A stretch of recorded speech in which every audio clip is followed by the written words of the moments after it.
Hello बच्चों, देखिए इस वीडियो में क्लास 11 का फिजिक्स ठीक, जिसमें आपको बताया गया था दो सदिशों का अदिश गुणनफल और दो सदिशों का सदिश गुणनफल ठीक, जिसमें आपको बताया गया कि दो सदिशों का अदिश गुणनफल में क्या प्राप्त होता है, अदिश प्राप्त होता है ठीक, और उनका गुणनफल और भागफल ठीक। दो सदिशों का अदिश गुणनफल क्या होता है, दो सदिशों का गुणनफल दो सदिशों का अदिश गुणनफल और दो सदिशों का सदिश गुणनफल दोनों आपको बताया गया ठीक। जैसे अगर हम दो सदिशों का सदिश गुणनफल लिखते थे तो वहां पर क्रॉस का चिन्ह लगाते हैं, और अगर दो सदिशों का अदिश गुणनफल लिखते हैं तो वहां पर डॉट का चिन्ह लगाते हैं ठीक। तो यहाँ पर देखिए, जैसे माना गया दो वेक्टर या दो सदिश ए और बी हैं ठीक। जैसे वेक्टर ए उन्हीं को सदिश कहा जाता है। जैसे इसका मान लिखिए 3i cap plus 2j cap plus 3k cap, और बी का है 4i cap plus 3j cap plus k cap. A और बी का मान दिया गया है ठीक। आपको इसे बताया कि एकांश सदिश किसे कहते हैं और दो सदिशों का सदिश गुणनफल क्या होता है, दो सदिशों का अदिश गुणनफल क्या होता है, फिर किसी सदिश का परिमाण क्या होता है ठीक, ये सब आपको बताया गया है। जैसे सबसे पहले हम प्रश्न उठता है, जैसे अगर किसी सदिश का परिमाण निकालना है तो आपको उसके लिए फार्मूला बताया गया था कि वेक्टर ए है और उसका परिमाण निकालना है, तो परिमाण क्या होता है कि वेक्टर ए बराबर हो जाता है, वेक्टर ए का परिमाण है ए बराबर ए square X plus A square Y plus A square Z. जब आपको सदिशों का वियोजन बताया गया था उसी में ही बताया गया था वेक्टर ए का परिमाण कैसे निकाला जाता है ठीक। तो अगर किसी भी वेक्टर का परिमाण निकालना है, जैसे यहाँ पर दिया है आई जे के पदों में, इसका मतलब एक्स अक्ष को हम लोग आई से व्यक्त करते हैं, वाई अक्ष को जे से और जेड अक्ष को के से। तो जैसे वेक्टर ए का अगर परिमाण निकालना है तो वेक्टर ए बराबर ऐसे लिखेंगे, और यहाँ पर 3 का वर्ग हो जाएगा 9, और यहाँ पर 4 और यहाँ पर 9। इसका मतलब वेक्टर ए बराबर 9 4 13, 13 में 9 जोड़ देंगे ठीक, तो 13 9 22 हो जाएगा अंडर रूट 22। तो वेक्टर ए का परिमाण हुआ। तो किसी भी वेक्टर का अगर परिमाण कहा जाता है निकालने के लिए तो A square X plus A square Y plus A square Z ऐसे निकालने के लिए यहाँ पर B square X plus B square Y plus B square Z. इस तरह से हम किसी भी सदिश का परिमाण निकालते हैं ठीक। और जैसे किसी वेक्टर का एकांश सदिश कहा जाए तो एकांश सदिश को हम लोग जानते हैं ए, और जैसे वेक्टर ए था और उसका एकांश सदिश जब लिखा जाएगा तो उसके ऊपर हम कैप का चिन्ह लगाते हैं। क्या लगाते हैं? कैप का चिन्ह। और इसका फार्मूला होता है वेक्टर ए अपॉन ए, मतलब ए कैप बराबर वेक्टर ए और उसका परिमाण ए। यहाँ पर जैसे भी आपको निकाला गया था कि 3 3 का 9 2 9 4 और यहाँ पर 9, तो 9 4 13 13 7 13 9 22 आया था ना। इसका मतलब ए कैप बराबर एकांश सदिश है तो 3i cap plus 2j cap plus 3k cap. अब वेक्टर ए का परिमाण अभी जब निकाला गया under root A square X plus A square Y plus A square Z, ऐसे जब निकालेंगे जिसका मान आया था अंडर रूट 22। तो वेक्टर इसी वेक्टर ए का एकांश सदिश, इसी वेक्टर का एकांश सदिश इस तरह से निकालेंगे, या इसी को लिख सकते हैं ए कैप बराबर 3i cap upon under root 22 plus 2j upon under root 22 और प्लस 3k अंडर रूट 22। इस तरह से लिख सकते हैं। तो किसी वेक्टर का एकांश सदिश होगा ठीक। जो आपको बताया गया है उसको हम संबंधित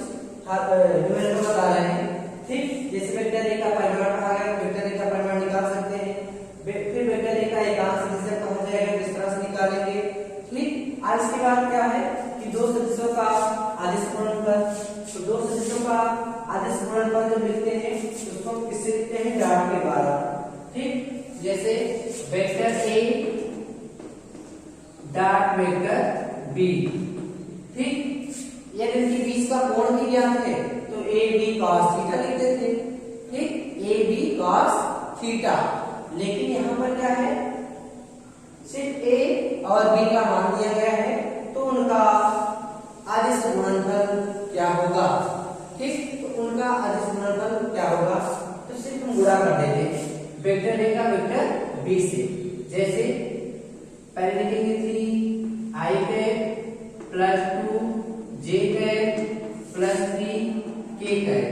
वेक्टर ए हुआ डॉट वेक्टर बी का 4 I cap plus 3 J cap plus K cap.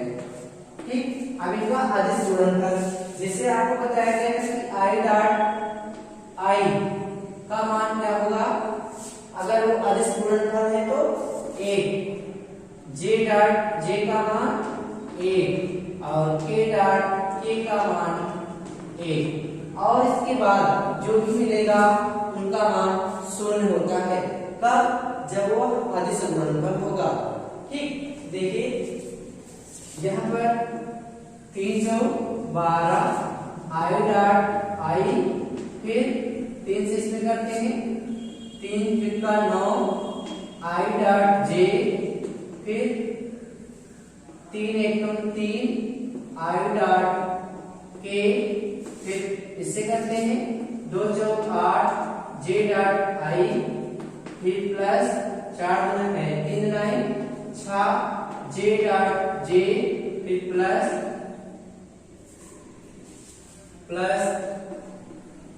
2 J dot के, फिर प्लस इससे करते हैं 12 के डॉट आई, फिर प्लस 3 त्रिका 9 के डॉट जे, फिर 3 एकम 3 के डॉट के। ठीक, यहाँ पर देखिए अभी आपको बताया गया, अगर आपको मालूम रहेगा तो डायरेक्ट पूरा कर देंगे, इसको लिखने की आवश्यकता ही नहीं होगा क्योंकि सभी का मान 0 हो जाता है। डायरेक्ट इसका इससे कर देते हैं, इसका इससे और इनका इससे कर देते हैं, इसका मान डायरेक्ट आ जाएगा। देखिए अब आई डॉट आई का मान 1 होता है, हम लोग जानते हैं, अदिश गुणनफल में बताया गया 12 होगा, और यहाँ पर इसका मान 0 होगा, ए भी 0 हो जाएगा, ए भी 0 होगा और इसका मान 1। तो जहाँ पर समान सदिश होंगे, देखिए इनका मान 1 होगा, आई डॉट जे होगा, जे डॉट आई होगा या के डॉट आई होगा, इस सभी का मान क्या हो जाएगा, 0 हो जाएगा। ठीक, अब यहाँ पर बचेगा फिर 6, फिर इसके बाद यहाँ पर भी 0 होगा, ये भी 0 हो जाएगा और यहाँ पर बचेगा 3। ठीक, तो 7 3 9 और 12, ठीक हो जाएगा आपका 21। ठीक, तो ए डॉट पी का मान आ जाएगा 21। ऐसे भी कर सकते, देखिए 3 चौक 12 4 फिर 2 3 6 फिर 3 1 3। ठीक, ए डॉट बी का मान आ गया 21। ठीक, और यदि उनके बीच का कोण भी ज्ञात हो, ठीक, जैसे वेक्टर ए है और वेक्टर बी और उनके बीच का कोण 60 अंश है, ऐसे कुछ दिया है 60 अंश या 30 अंश। ठीक, उनके बीच का कोण 60 अंश है, तो ए डॉट बी का मान क्या होगा, तो हम लोग जानते हैं ए डॉट बी का मान ए बी कॉस थीटा होता है, ए बी कॉस थीटा। अब यहाँ पर देखिए जब ए बी कॉस थीटा कहा जाएगा तो वेक्टर ए का परिमाण, वेक्टर बी का परिमाण, फिर कॉस थीटा का मान। ठीक, तब कॉस थीटा का मान क्या है, यहाँ पर बताया गया थीटा बराबर 60 है, तो वेक्टर ए का परिमाण 3 त्रिका 9 2 9 4 और 3 त्रिका 9, इनको जोड़ेंगे ना, अंडर रूट कितना आया था 22। इस प्रकार इनका करेंगे, दोनों का गुणा कर देंगे, फिर 60 अंश का मान रख देंगे, सभी को आपस में गुणा करेंगे, कितना आएगा तो उसका मान हो जाएगा। ठीक, जैसे अब निकालना है ए डॉट बी का मान होगा, अभी कोण पर भी आधार बताएंगे। आप जैसे ए डॉट बी और एक राशि, ठीक, जैसे भी आपको जो मान दिया गया वही लिखते हैं 3 I cap plus 4 J cap plus 3 K cap और बी का मान अभी दिया गया था 4 I cap plus 3 J cap और मान लेते हैं के कैप ऐसे है। ठीक, यदि वेक्टर ए और वेक्टर बी दिए गए हैं उनका क्रॉस गुणनफल क्या होगा, मतलब सदिश गुणनफल क्या होगा। तो सदिश गुणनफल जब कहा जाएगा तो vector A cross vector B, vector A cross vector B, तो 3 I cap plus 4 J cap plus 3 K cap और cross 4 I cap plus 3 J cap plus K cap. ठीक, इनका क्या करना है सदिश गुणनफल। जब सदिश गुणनफल कहा जाएगा तो बीच में क्रॉस का चिन्ह लगा देते हैं। अब जब क्रॉस का चिन्ह लगाया जाता है इसका भी नियम आपको बताया गया था कि जब आई क्रॉस आई होगा, आई क्रॉस आई, तो उसका मान 0 होता है। ठीक, और जब आई क्रॉस जे लिखा गया है तो उसका मान क्या हो जाएगा माइनस के। ठीक, माइनस के कैप। ठीक, फिर जे क्रॉस आई लिखा गया तो उसका मान माइनस के हो जाता है। ऐसे आपको 2 पॉइंट इसमें बताए गए हैं कि लंबकोणीय एक कहां से जिस आई जे के में संबंध है, आई क्रॉस आई होगा तो 0 होगा, आई डॉट जे तो के होगा, अगर उसका विपरीत है जे डॉट आई है तो माइनस के हो जाएगा। ठीक, या जे डॉट के है तो उसका मान आई हो जाएगा। तो देखिए यहाँ पर आई क्रॉस ए क्रॉस बी, तो ए क्रॉस बी का आपको फार्मूला बताया गया था और वो सारणी के रूप में प्राप्त हुआ था, सारणी के रूप में। तो ए क्रॉस बी बराबर ऐसे आपको सारणी बताया गया था। यहाँ पर लिखा गया था आई, यहाँ पर माइनस जे और यहाँ पर के। ठीक, और इसके बाद यहाँ पर लिखा गया था ए एक्स, यहाँ पर ए वाई और यहाँ पर ए जेड, यहाँ पर बी एक्स बी वाई और बी जेड। ठीक, इसी प्रकार यहाँ पर हम लोग लिखेंगे A X A Y A Z B X B Y B Z.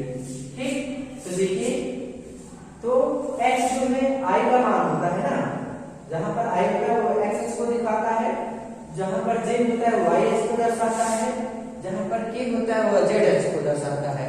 ठीक, i j k तो x y z। तो पहले अगर a का है तो यहां पर इसके लिए लिखते हैं, देखिए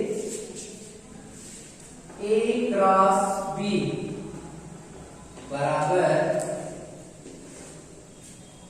i माइनस जे और यहाँ पर के। तो पहले ए का लिखते हैं, तो ए का मान जो दिया गया है 3 4 और 3, यहाँ पर 3 होगा, यहाँ पर 4 होगा और यहाँ पर 3। फिर बी के लिए है 4 3 इसका गुणा 1। ठीक, अब इसको हम हल करते हैं, देखिए कैसे हल किया जाएगा। ए क्रॉस बी का मतलब आई, जब आई लिखा जाएगा तो हम क्या करते हैं इनको छोड़ देते हैं। इधर देखो, जब आई का मान लिखा जाएगा तो इनको हम छोड़ देते हैं। ठीक, इनका इसमें आपस में गुणा करते हैं, 4 1 4 3 3 का 9, फिर माइनस जे। ठीक, जब जे का लिखा जाएगा तब इसको छोड़ देंगे, अब इनको आपस में गुणा करेंगे। देखिए अब इनको छोड़ देते हैं, अब इनको आपस में गुणा करेंगे, 3 1 3 4 3 12। ठीक, अब इसके बाद प्लस के, क्या आपको फार्मूला बताया गया है। ठीक, अब के का जब लिखेंगे इनको छोड़ देंगे। ठीक, जब इनको छोड़ेंगे तो यहाँ पर देखिए इनका आपस में गुणा करेंगे, 3 3 का 9 4 4 16। ठीक, तो अब यहाँ पर 9 4 मतलब 9 से 4 को घटा देंगे, आएगा माइनस 5 आई है। फिर यहाँ पर देखिए 12 से 3 घटाएंगे माइनस 9 आएगा और माइनस 9 और यहाँ पर भी माइनस से हो जाएगा प्लस हो जाएगा 9j फिर प्लस अब यहाँ 16 और 9 है तो 16 से 9 घटाएंगे आएगा माइनस 7 फिर माइनस 7 k कैप। ठीक, इसका मतलब vector a cross vector b बराबर आ जाएगा minus 5 i cap plus 9 j cap minus 7 k cap. ठीक, तो vector a cross vector b का a मान हुआ। ठीक,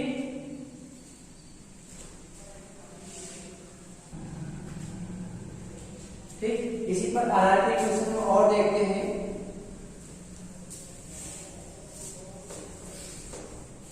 तो a dot b a cross b एकांक सदिश a का मान वेक्टर a का परिमाण। ठीक, इसी का मान निकालना होगा तो आपको हम इन सभी को बता दिए हैं। जैसे आप अगर आप देखते हैं वेक्टर a का मान यहाँ पर दिया गया है 3 i के प्लस 4 j के प्लस 6 k के।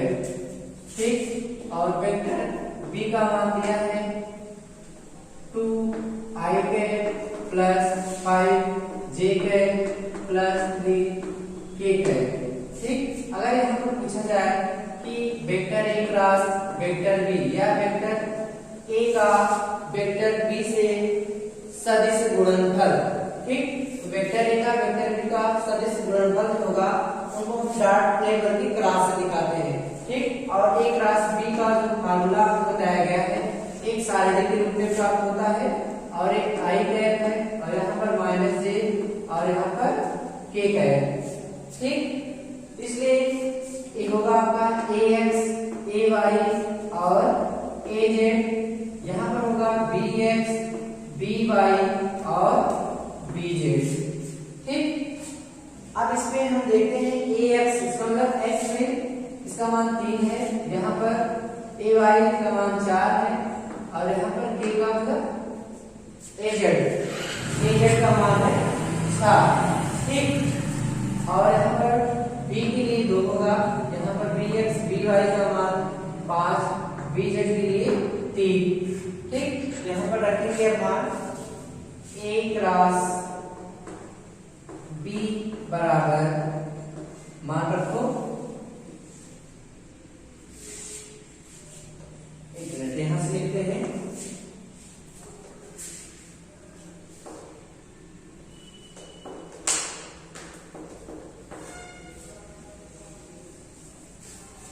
a क्रॉस b बराबर i cap minus j cap k cap 3 4 6 2 5 3।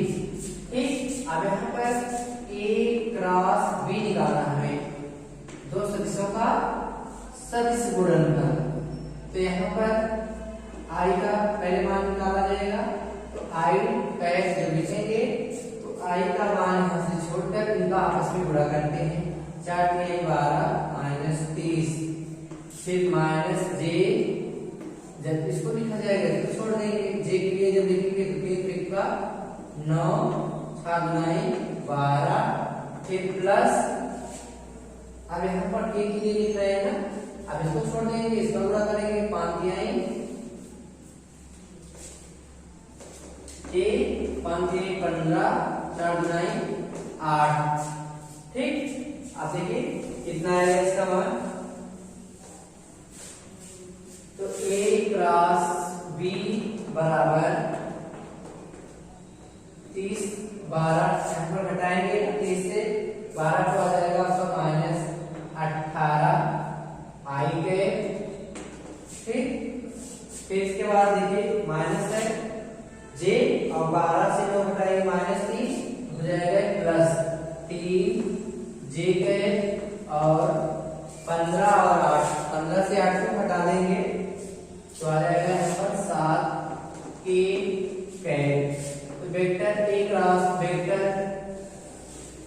का सदिश गुणनफल, वेक्टर ए का वेक्टर बी का सदिश गुणनफल -18 i कैप जो आपको निकाला गया प्लस 3j कैप और फिर प्लस 7k कैप। ठीक, अगर जैसे उनका सदिश गुणनफल कहा है, अदिश गुणनफल कहा जाए और उनके बीच का कोण भी ज्ञात हो, ठीक, उनके बीच का कोण भी ज्ञात हो, तो हम लोग निकालते थे vector A dot vector B बराबर ए बी कॉस थीटा। ठीक, उनके बीच का कोण भी ज्ञात हो। ठीक, और एक्स वाई जेड तीनों अक्ष के लिए दिया गया है, जैसे वेक्टर ए बराबर 3i के प्लस 2j के वैसे दिया गया और उनके बीच का कोण भी दिया गया है। ठीक, क्या कोण निकालना हो, जैसे कोण ज्ञात करना हो, तो हम लोग क्या करते थे cos थीटा बराबर vector A dot vector B लिखते थे और यहाँ पर ए बी का मतलब क्या है, वेक्टर ए का परिमाण और वेक्टर बी का परिमाण। ठीक, a स्क्वायर है plus a square y plus a square z under root b square है plus b square y plus b square z। इस तरह से रख के हम cos थीटा का मान निकाले थे। ठीक, तो इसको हम बता देंगे, लेकिन अभी नहीं, इसके अगले वीडियो में बताएंगे इसको। ठीक, तो देखिए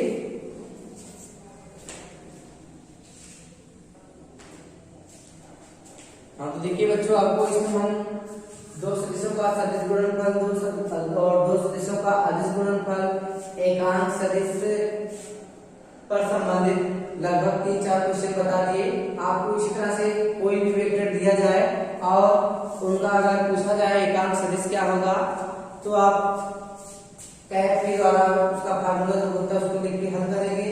अगर दो सदिश दिए गए हैं, उनका सदिश गुणनफल पूछा जाता है, तब उसको हम क्या करते हैं, दोनों को क्रॉस का चिन्ह लगा के उनको आपस में गुणा करते हैं। और वहां पर जैसे बताया गया है कि i क्रॉस i मतलब a क्रॉस b में अगर i क्रॉस i मिलता है तो वहां पर उसका मान 0 होता है। ठीक, अगर i क्रॉस j होता है तो इसका दूसरा मतलब तीसरा सदिश क्या होगा, k। ठीक, और इसी का विपरीत आपको बताया गया, जब वो दोनों सदिशों का अदिश गुणनफल होता है तो वहां पर i डॉट i का मान 1 बताया गया है और i डॉट j का मान 0 बताया गया है, और इन सभी को मानों को रख के हम सभी प्रश्नों को हल करते हैं। ठीक, तो इस वीडियो में हम इतना ही बता रहे हैं, फिर अगले वीडियो में हम आगे बताएंगे। तब तक के लिए धन्यवाद।